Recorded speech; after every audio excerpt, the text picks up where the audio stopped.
LeBron James passed Michael Jordan for most 30-point games in NBA history with 563 last night, and Anthony Davis was trolling him after the game. As a Chicago kid, do you have any thoughts about LeBron passing Michael Jordan for the most 30-point games in the league history? Yeah, it bothers me. But it took him 7 more seasons.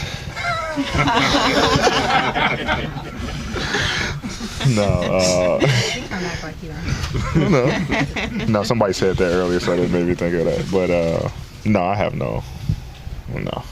I was actually, growing up, I was, more LeBron.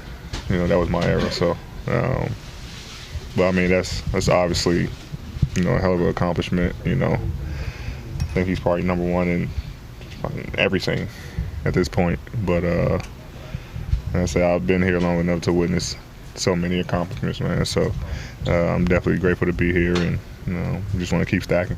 But here's LeBron's reaction to passing MJ for the most 30-point games in NBA history. Obviously another 30-point game for you, but now to sit atop that list, passing Michael and all that comes with this achievement, how do you quantify it?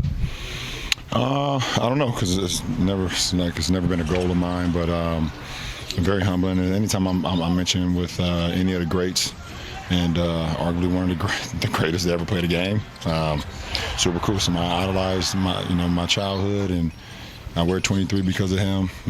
So to know that I can sit here and be in a room or in a conversation or whatever it is, and you mentioned MJ, it's like it's just super duper dope for me, being a kid from where I'm from.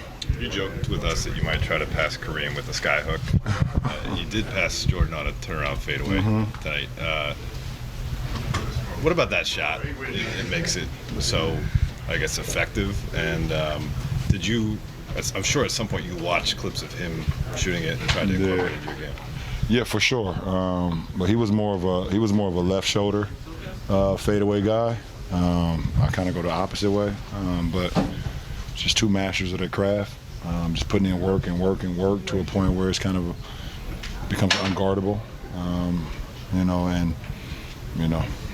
It's just work. It's just work and dedication. Obviously, watching MJ, move the ball in the air, fading away, and but still being on balance.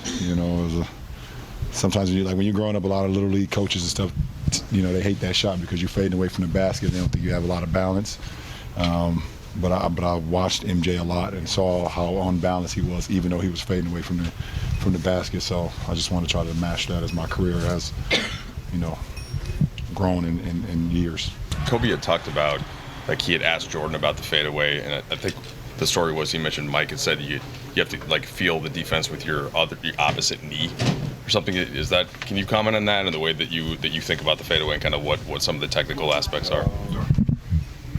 Well, I didn't have the luxury of asking Mike about the fade, but I watched a lot of film on a lot of great scores in that shot, and it's one of the most unguardable shots in the game, along with a couple other moves and a couple other shots in our game history. But I think the most important is staying on balance even though you're fading away.